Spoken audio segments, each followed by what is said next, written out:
أشهد أن لا إله إلا الله وحده لا شريك له وأشهد أن محمدا عبده ورسوله أما بعد فأعوذ بالله من الشيطان الرجيم بسم الله الرحمن الرحيم الحمد لله رب العالمين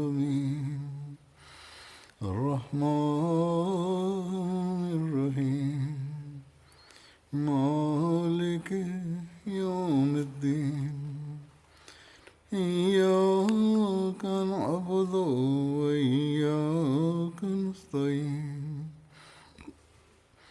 اهدنا الصراط المستقيم صراط الذين أنعمت عليهم غير المغضوب عليهم ولا الضالين. Hazrat Abu Bakr Siddiq radiallahu ta'ala anhu za negovite atributi i хубавости разказах и хората пише, че той беше най-любим от всичките хора при пророка. Хазрат Ибн Умар радиаллаху анхума каза, че пророк саллаллаху алейхи ва саллям в неговото време ние само на един разбрахме, казахме, че той е най-хубавия от всичките и говорихме, че кой е по-добрия от всичките и мислихме, че Абу Бакър е най-хубавия и след това Хазрат Умар бин Хаттаб и след това Хазрат Усман бин Афан радиаллаху анху.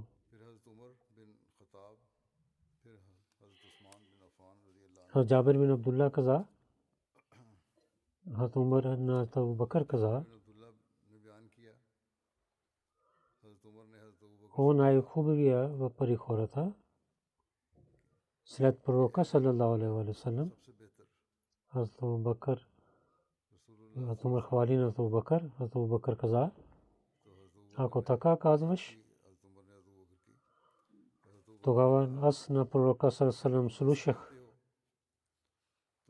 че слънцето не излиза никой човек, който е по-добър от Умар. Каза, че аз съм, ти си по-добър от мен, ти казваш на мен. Аз слушах за теб от пророка саллаллаху алейхи ва саллям, че ти си по-хубавия.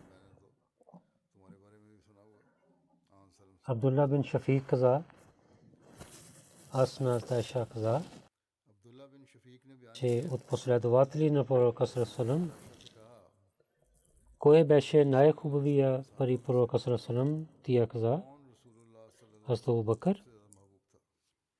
Казах след това кой? Каза Хазрат Умар. Казах след това кой?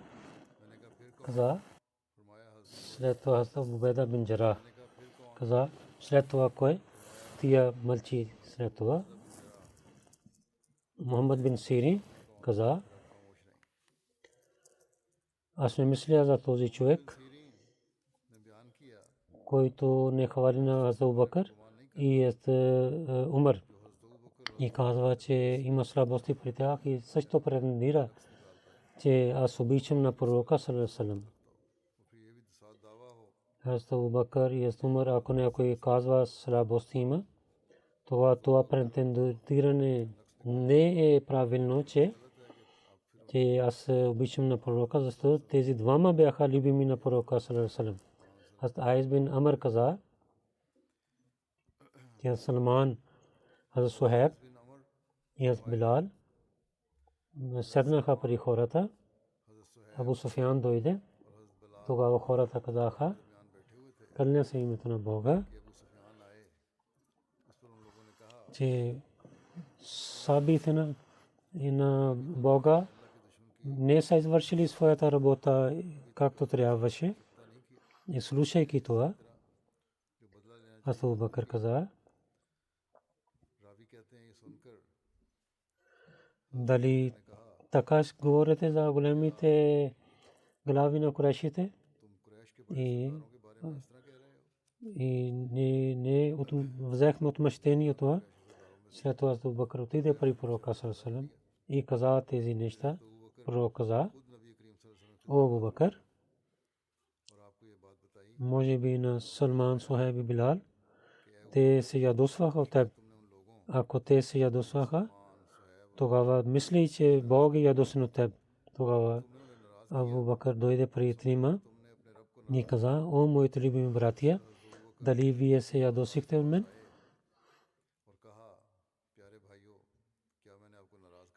И имайки съжаление, каза, те казаха: не стана така. О нашия брат, нека Бог да ти прощава. Тук също пише, че Абу Бакр имаше скромността.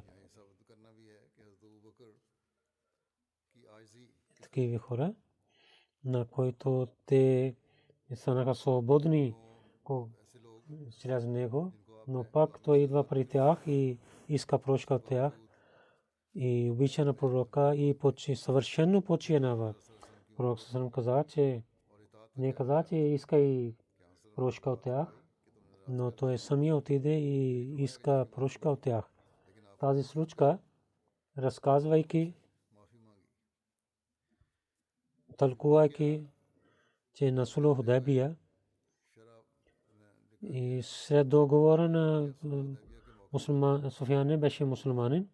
Това мусулманите мислиха, че защо не преди това ние да щяхме да убихме на него преди това този ден.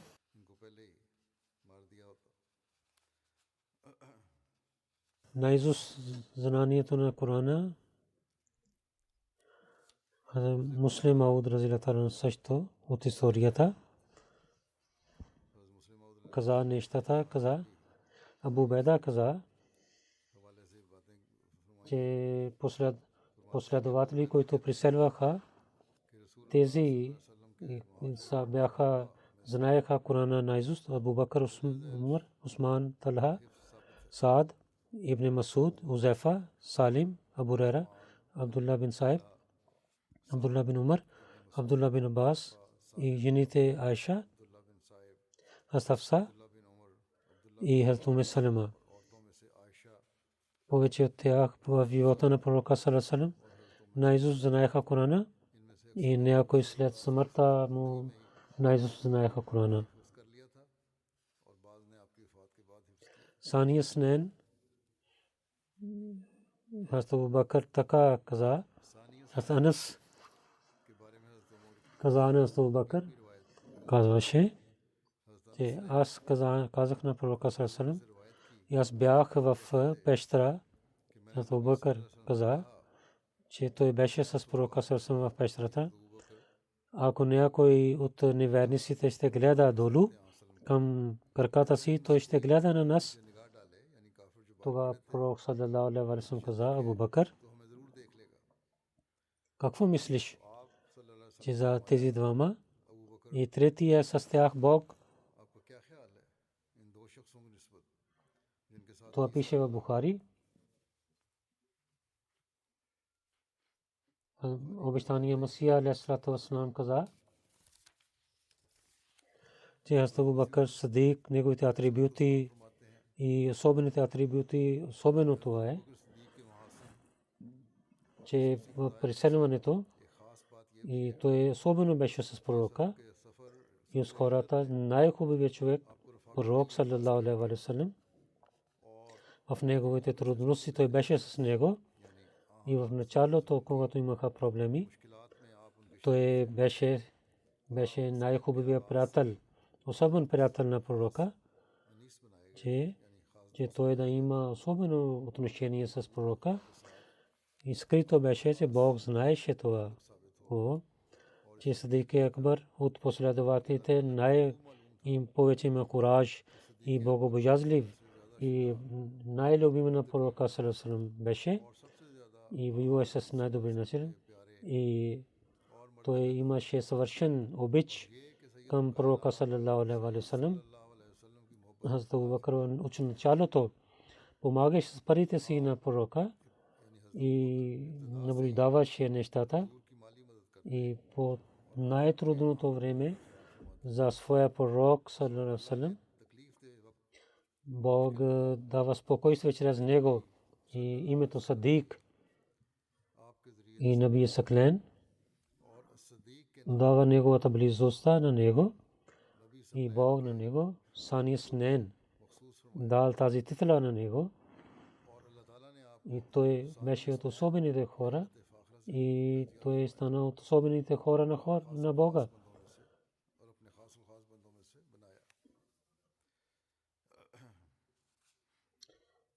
Не мусулманите писатели също те също хвалят на Абу Бакр и Алжирия един историк от 20 века Андре Садре за Абу Бакр Садик разилата на пише, че Абу Бакр беше скромен човек, въпреки че той имаше много сила, той прекарва живота като бедните, когато има смърт, починал. То е само една носия, стара носия, една слуга и една камила изоставил в наследство. Той имаше една отровит, че тази сила, която той имаше, Мухаммад саллаллаху алейхи ва саллям, чрез този атрибут, който победаваше, който този атрибут беше при Абу Бакр. И това беше, че най-твърдата вяра и съвършено доверие. И Абу Бакр беше това, който имаше тези атрибути. Този стария човек и добър човек, той взе своето мнение, където бунтовности да станаха около него. И той с нетърпеливо намерение, той съвърши работата на пророка. И след това и един историк от Великобритания, Джей Сандърс, той пише, и първия халиф, пари мусулманите са познават такъв човек, който съвършен лоялен и много добър човек. И най-силните проблеми не търпеха неговите стъпки. Той беше за малко време имаше власт, но тези победи, които той има, те са много велики. И той имаше търпение, много, имайки властта на арабите, пак взе на всичките в исляма. И той победи на Сирия. И така прави той силна държава за Арабията. Един друг англичанин, Еджи Велс, писател, пише, казват, че властта на ислям е повече от пророка саллаллаху алейхи ва саллям. Абу Бакр беше, който негови приятел беше. Той така пише неправилните неща тук. Но той пише, че ако Мухаммад саллаллаху алейхи ва саллям,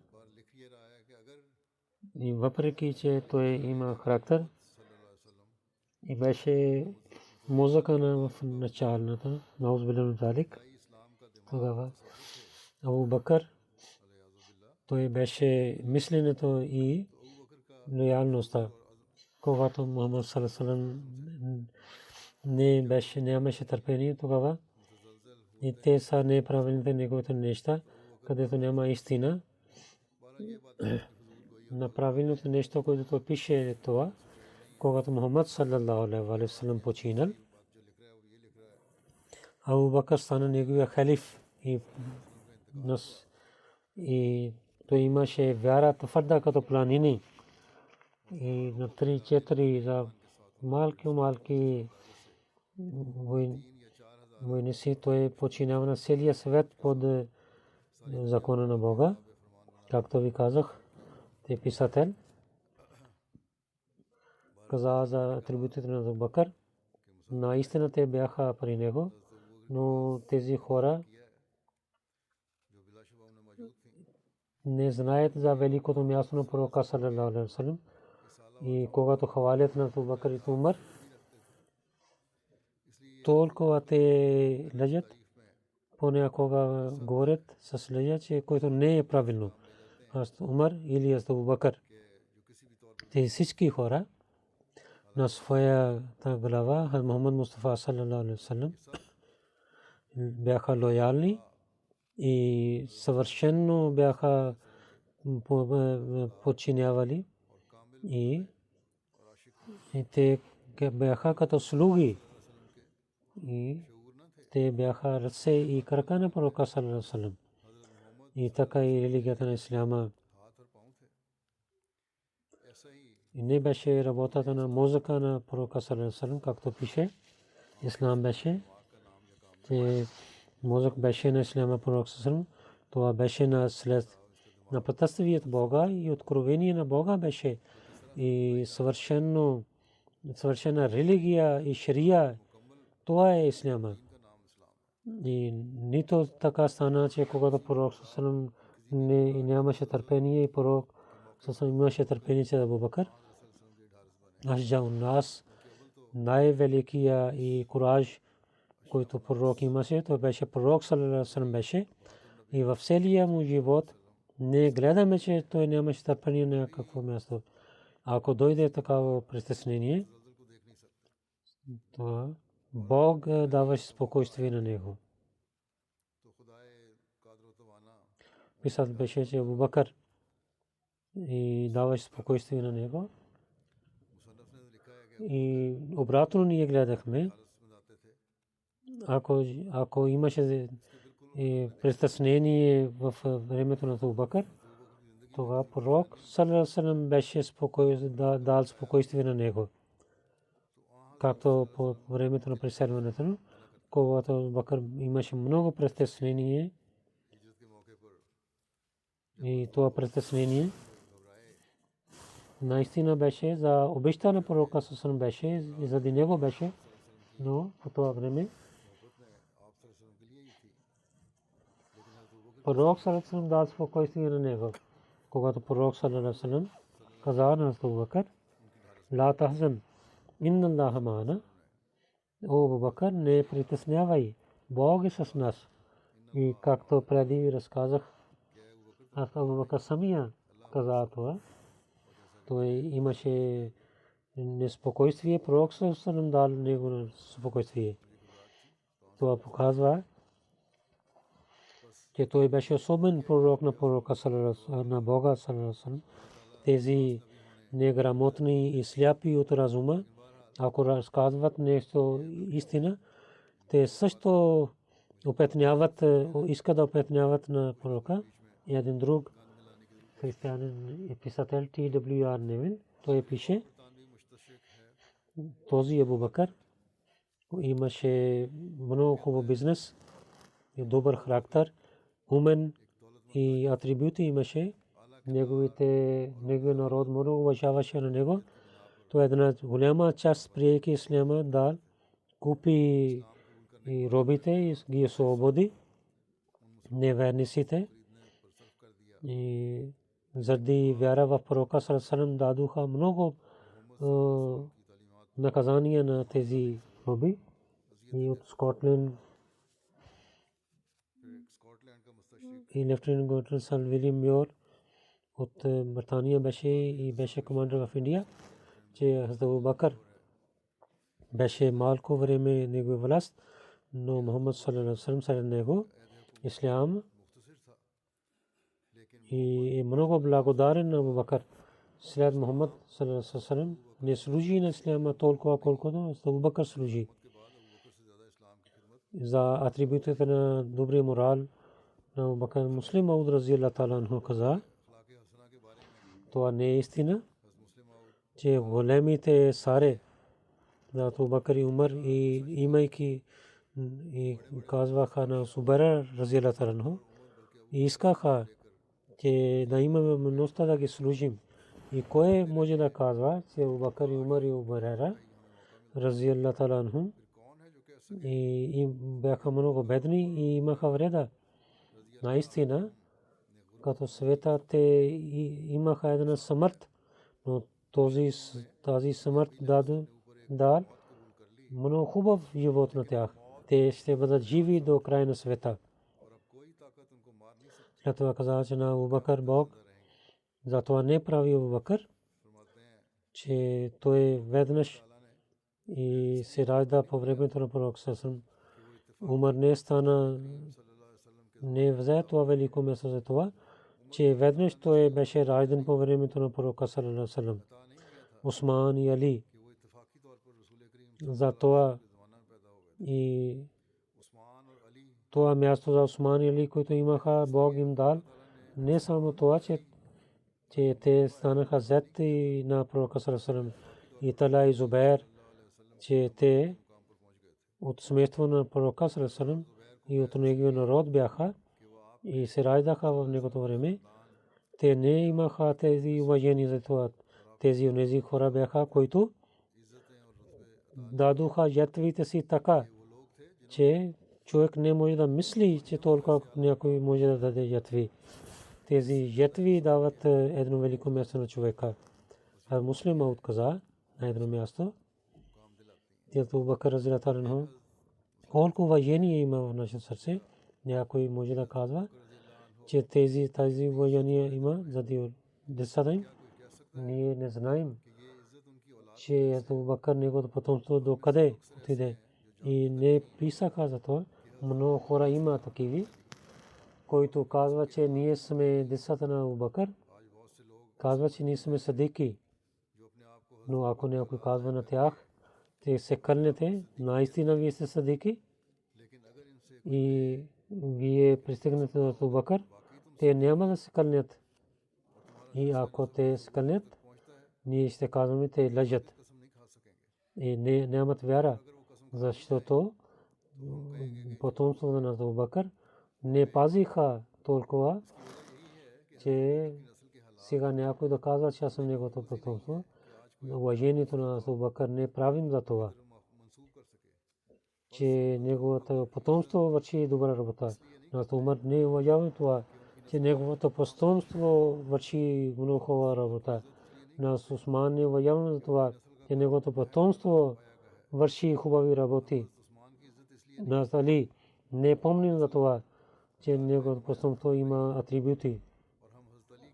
Али продължава неговото потомство, но ява за това, че неговото потомство продължава. Всичките последователи, няма един от тях, заради неговото потомство да помнят. Истина е това. И ние помним на тях за техните особени жертви и ги уважаваме. След това муслима отказа, вижте на Абу Бакър. Той беше един обикновен бизнесмен на Мека, но ако нямаше пророк саллаллаху алейхи ва саллям и да пишат историята на Мека, и това можеше да пише, че Абу Бакър е един добър и хубав бизнесмен на арабите. Но починявайки на пророка саллаллаху алейхи ва саллям, Абу Бакър има това място, че целия свят произнася неговото име с уважение. Когато пророк саллаллаху алейхи ва саллям починал и Абу Бакър стана халиф на мусулманите и саре, в Мека пристигна тази новина. В едно събрание много хора седнаха, където бащата на Абу Бакър, Абу Кахафа, седеше. Когато слуша, че хората правиха бейт на ръцете на Абу Бакър, той няма да не прие това. И той пита, за кой Абу Бакър говориш? Той каза, същия Абу Бакър, който е твоя син. Баща му на Абу Бакър, Абу Кахафа, произнасяйки всичките имена, че той също прави бейт на Абу Бакър, той питал, че големите племена, те правиха бейт на Абу Бакър. Той питал, произнасяйки тези имена, когато всичките, той каза, всичките заедно правиха на Абу Бакър халифа и саре, тогава Абу Кафа веднъж каза: Ашхаду ла илаха илlallah вахдаху ла шарика лаху ва ашхаду анна Мухаммадан абдуху ва расулуху. Аз свидетелствам, че освен Бога няма друг Бог. Аз свидетелствам, че Мухаммад Расулуллах саллаллаху алейхи ва саллям е неговия пророк, истинския пророк. Каза, той беше мусулманин преди това Абу Кафа, дълго време стана мусулманин.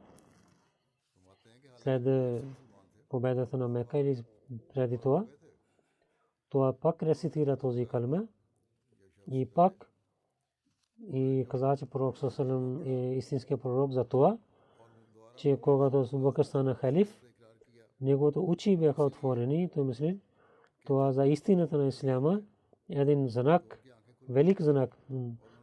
Какво беше моя син, че целия Арабия да стане прави бейт на неговата ръка. След това муслимът пише, Абу Бакр, гледайте на него, когато той прие исляма, хората казваха, че беше един лидер от Мека, сега има унижение. Но преди исляма той нямаше уважение толкова. 200 или 300 има произнасяха негото име с уважение. Но от берекът на исляма, че Бог прави на него халиф и да прави саре. И в света има вечно уважение и той стана известен. Къде само лидер за един племе и къде той стана халиф на всичките мусулмани, който воюва с Иран и на другите саре и побеждава на тях. На друго място да пише, вижте, царство саллаллаху алейхи ва саллям не само на краката на пророка, също на краката на неговите слуги дойде. Но пророк саллаллаху алейхи ва саллям нито тогава желаел, когато пророк саллаллаху алейхи ва саллям нямаше царство. И нито той желал тогава, когато пророк саллаллаху алейхи ва саллям имаше царство. Нито Абу Бакр искал да стане стар, нито Умар разияллаху таала анху искал царство, нито Усман разияллаху таала анху и нито Али разияллаху таала искал царство. Те нямаха атрибути като саре. Абу Бакр такъв саре беше. Няма друг пример като него. Той беше много скромен. Той среща с много скромността. Той имаше равност толкова, че хората не знаеха, че той е цар. Нито от тях един каза, че аз имам власт, аз съм цар. И нито казваше от тях някой човек да показва, че той е като цар. Нито те желаеха за това.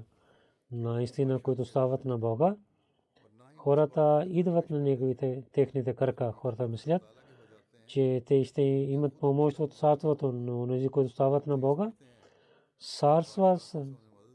царе знаят, че с техните крака ще имат уважение. Казват, вижте, Абу Бакр стана цар, но него баща мислеше, че няма да стане той цар никога. И това царство беше от Бога, защото този царство беше от Бога.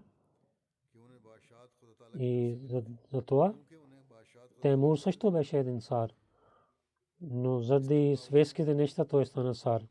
Наполеон също беше един голям цар, но с трудностите си и проблемите си той стана голям цар. И Надшah също беше велик цар, но с трудностите и с опитването, с светските опити той имаше царство. Всичките имаха царство, но не може да кажем Тимур царство сред хората, но Абу Бакр царство има от Бога.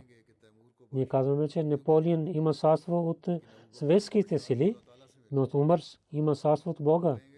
Ние казваме, че Чингиз хан има царство чрез светските неща, но от Усман има царство от Бога. Ние казваме, Надшah стана с светските неща цар, но от Али разияллаху таала има царство от Бога. Всичките имаха царство. За светското царство те също имаха сила. Те имаха властта. И халифите също имаха властта. И техната властта имаше повече от Абу Бакр, Усман, Али и Умар. Но четирима бяха саре станаха чрез Бога и другите имаха царство чрез светски неща. Когато пророк саллаллаху каза, който човек не рецитира бисмилла с уважение, разказва тук беркат бисмилла, той няма да има беркат. Това не означаваше, че той няма да изпълни своя цел. Това означаваше, че този цел той няма да има от Бога. Тази царство, който имаше от Бога, това за Абу Бакър, Умар, Усман и Али имаха. Освен другите хора нямаха. Другите, които имаха царство, това беше от дявола или от хората. Иначе Ленин, Сталин, Малинков не разсихаха бисмилла, но те имаха царство. Рузвелт, Трумен и Айзенхауър също не рецитираха бисмилла, но те имаха царство. Те не знаеха за бисмилла и нито те имаха уважение към бисмилла в сърцата си. Но когато пророк саллаллаху алейхи ва саллям каза, освен бисмилла няма да има да беркат, това означаваше, че той няма да има нищо от Бога. Само онзи има от Бога, който след всяка хубава работа рецитира бисмиллахир рахманир рахим, че всеки човек, че който нещо идва от Бога, това има повече беркат, или това, което има от човечеството, това има повече беркат. Царство от хората може да свърши, но царството от Бога няма да свърши никога. Дано тази точка мусулманите днес да разбират това нещо. Те рецитират бисмилла, но само за показването. Устата да казват, от сърцата не. След това пише, Язид беше един цар, той колко гордостта имаше, колко той имаше претендирие, той унищожава семейството на пророка саллаллаху и казваше, аз съм мусулманин. Той убива на децата на пророка саллаллаху и неговото разсе не навеждаше. Той мислеше, никой не може да говори пред него. Абу Бакър също беше цар, но той имаше скромността, имаше предаността, имаше. Той каза, че Бог прави цар да служим на човечеството. Колкото има възможността, то е добрина на Бога. Но Язид каза, аз имам царството баща ми, на когото искам да унищожавам, на когото искам да дам живот. И Язид имаше повече сила от Абу Бакър. Казва, че аз съм царство, имам царство от семейство. Има ли някой да говори пред него? Но Абу Бакър казваше, аз нямах такава да стана цар. Каквото идва при мен, идва при Бога, от Бога. Със силите си нямаше да станам цар. Аз съм служник на бедния и на богатия.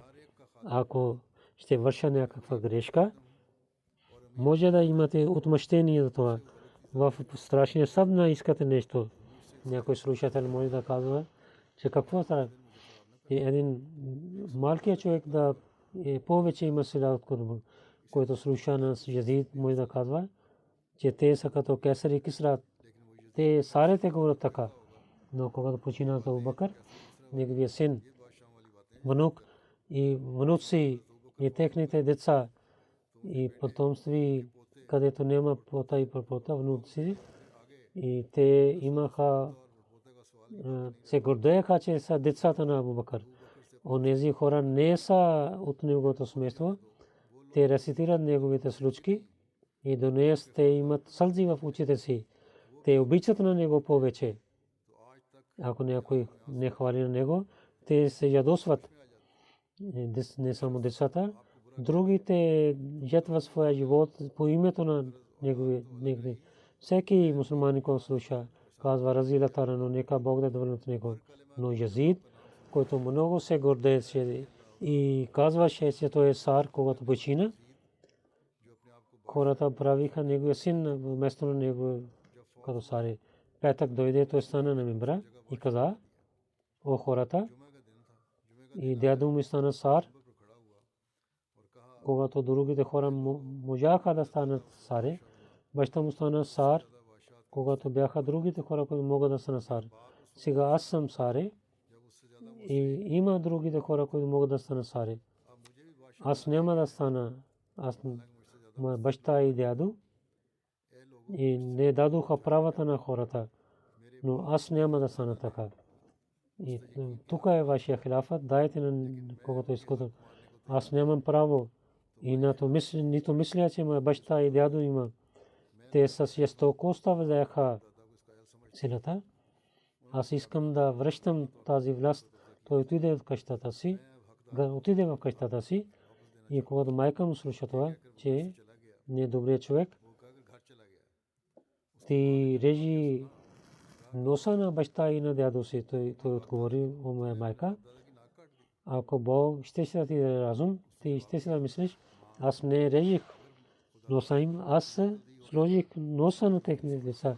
Той седна в къщата си, до смъртта си не излиза от къщата си. Това царство, което идва от Бога, те изпълняват правото на това царство. Това също е един урок за мусулманските лидери и саре. Мусулман каза служение на исляма и хидмат заради жертвите. Днес Абу Бакр разияллаху анху има това уважение. Дали великите царствата имат същото уважение? Ако няма един от царствата на света, който толкова уважение, който Абу Бакр има уважение. Абу Бакр не само Абу Бакр и великия саре толкова царствени, които пари мусулманите, които на служениците на Абу Бакр имаха. Това е истина. Че гледаме, че кучето на Абу Бакр има по-уважение, защото той служи на семейството на Мухаммад саллаллаху алейхи ва саллям, който е слуга на пророка саллаллаху алейхи ва саллям. Ние харесваме всичките му неща. Това не е възможно, че някой да отвлече това уважение от нашите сърца. Не обвинява на нас, че ние не уважаваме на пророка саллаллаху алейхи ва саллям. Ние така мислим за пророка саллаллаху алейхи ва саллям. Муслим Мауд каза, Абу Бакр разияллаху анху неговия син, който стана късно мусулманин, един път седна в джамията на пророка саллаллаху алейхи ва саллям, говориха различни неща.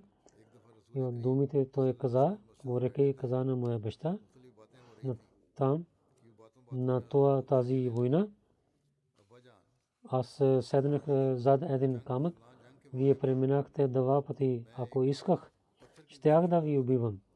Но с мислейки това не вдигнах ръка, че вие сте моя баща. Абу Бакр разияллаху анху слушайки каза това, че ако аз не гледах, ако щях аз да ти гледам, ти беше врага на Бога, защото аз щях да ти убивам.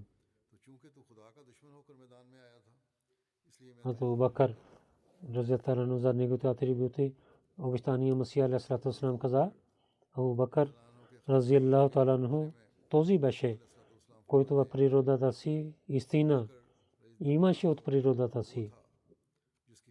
Масло и това, че той може да има светлина, за това пророк саллаллаху алейхи ва саллям, неговото истинското учение веднага дава тази светлина на него. Той не прави въпроси, отговори, не иска някакъв знак и от него. Само пита, дали вие казвате, вие сте пророк? Когато пророк саллаллаху алейхи ва саллям каза да, той веднага каза, че да стане свидетел. Аз най-първия вярвам.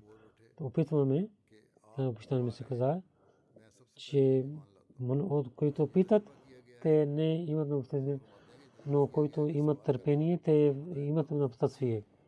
И имаме този пример при Абу Бакр и Абу Джахл. Той не искал чудеса и знаци, но той това взе, който дадоха Бог дал на него това, който той стана самия пример и знак.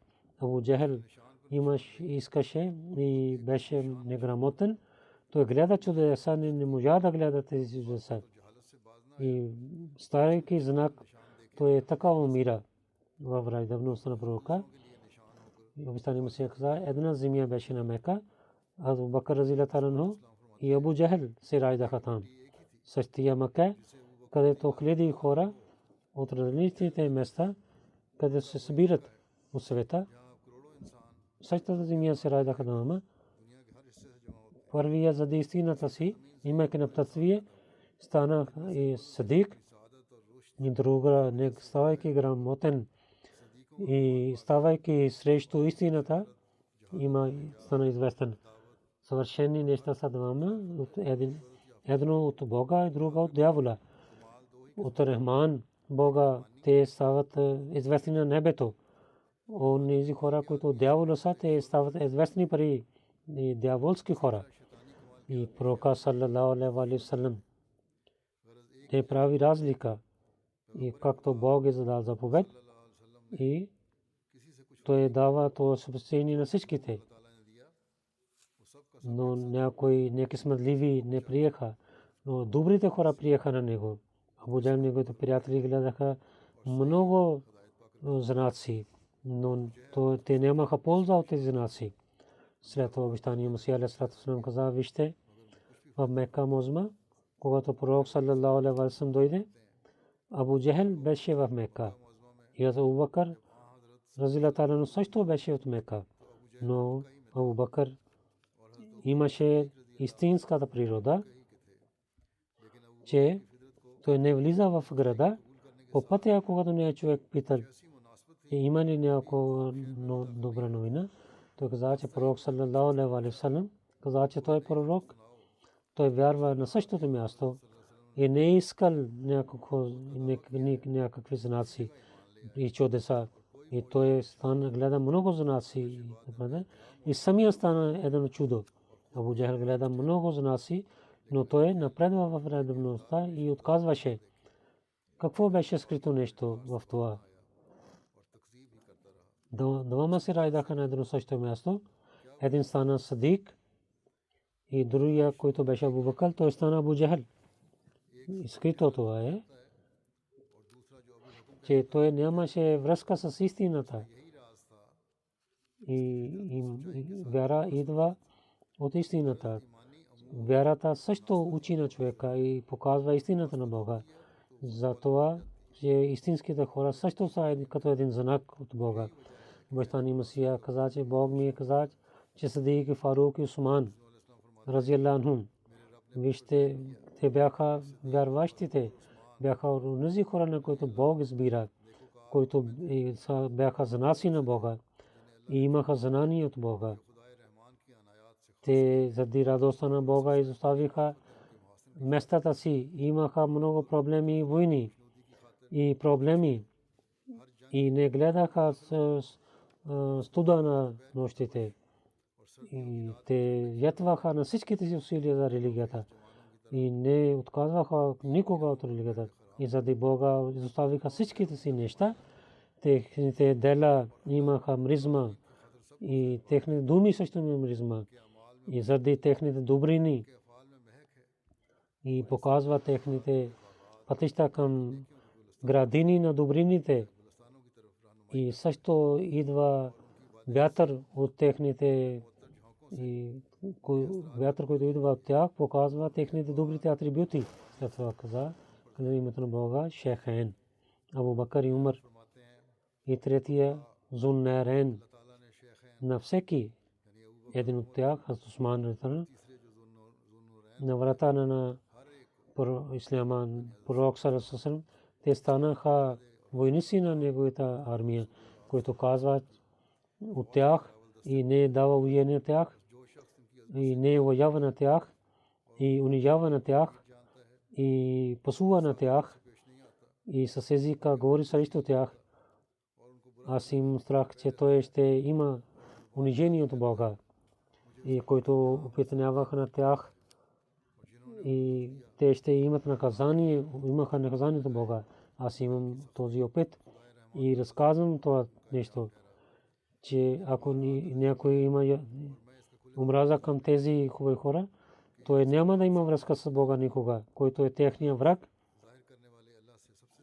И Бог затваря милостта си за него. И той няма да има знание от Бога. След това каза, как вие да прокълнете на този човек, на когото Бог казва, че той е истинският човек.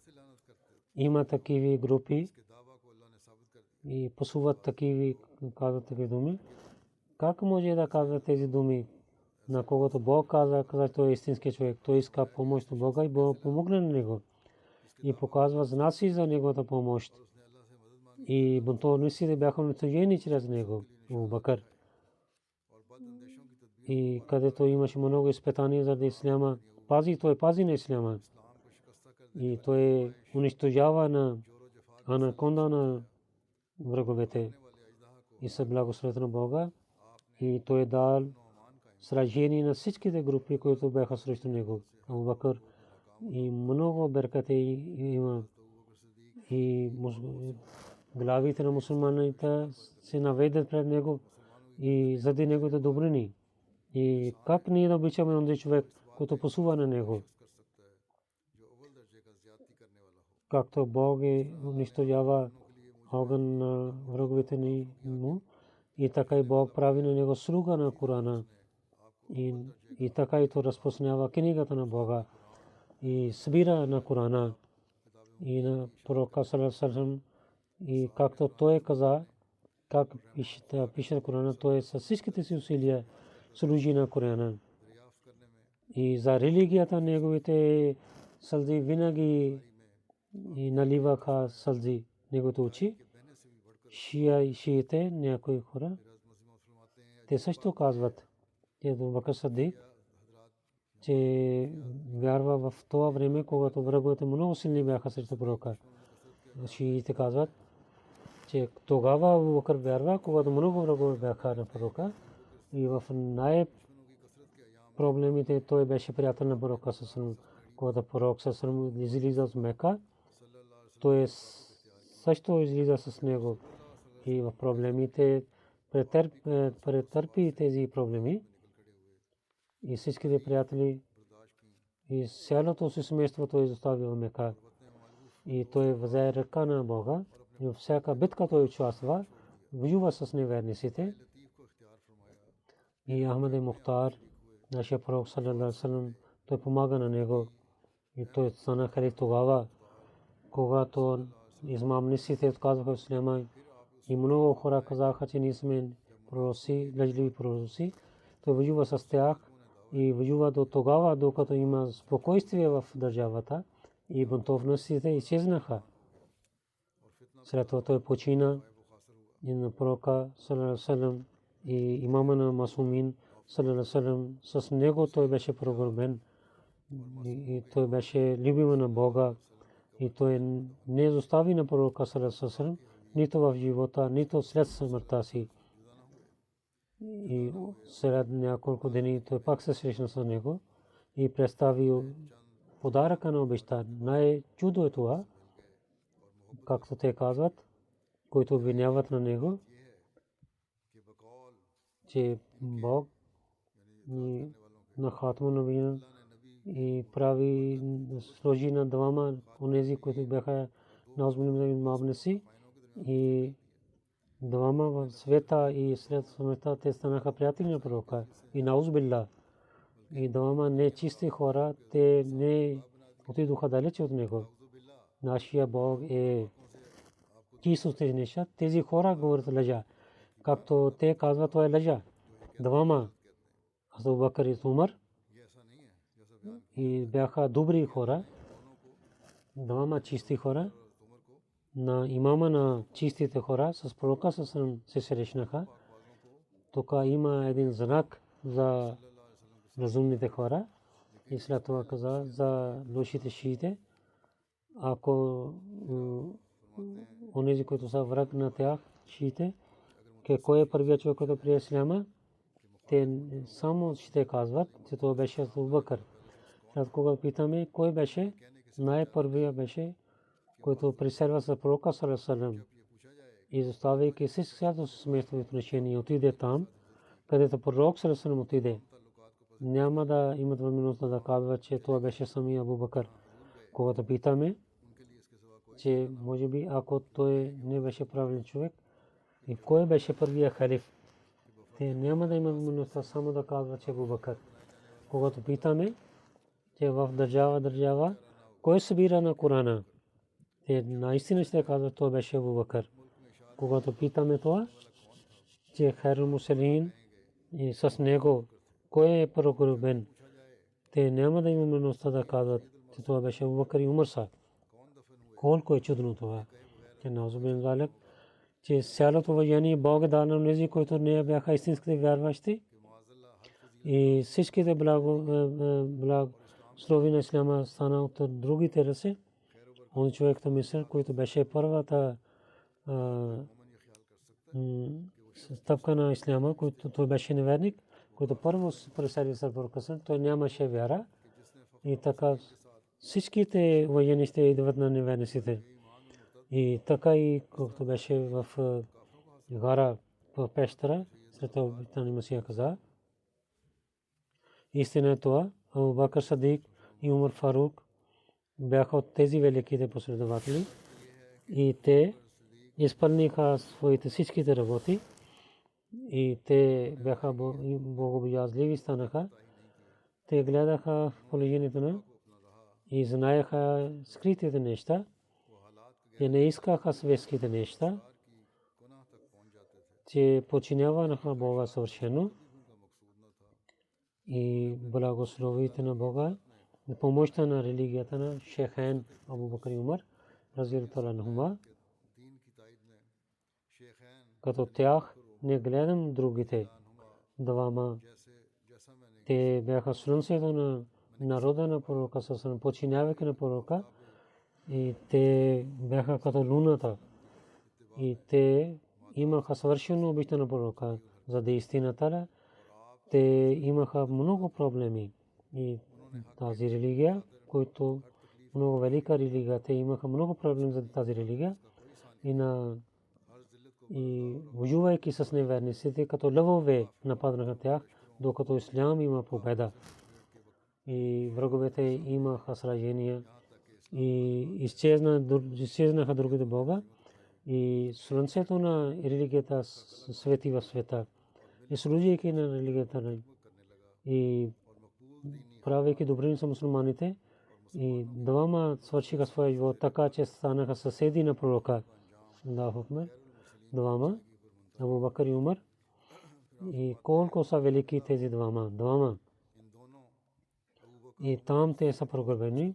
Ако Муса и Иса бяха живи и само да искаха да бягат прогребени там, но това място не може да получаваме с желанието. Това идва само от Бога и това е благословието на Бога. Иншалла, една част има няколко неща, които следващия път иншалла ще разказвам.